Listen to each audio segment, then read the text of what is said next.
বিসমিল্লাহির রহমানির রহিম। কাটতেছি। আহ, দেখতে তো কালার সুন্দরই লাগতেছে। একটু আঁশ আছে মনে হচ্ছে। মাশাআল্লাহ।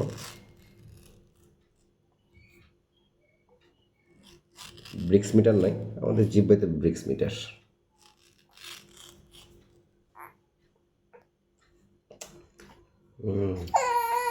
দেশি আমের মতন স্বাদ।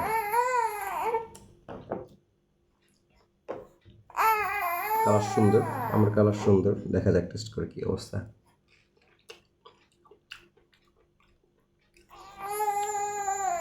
আহামরি কোনো আম না, আহামরি কোনো টেস্ট নেই, বাট সংগ্রহে রাখা যায় যদি আপনার 12 মাস ধরে আর কি। অফ সিজনে এরকম দেশি আমের মতন আম পাইলেও খারাপ কি।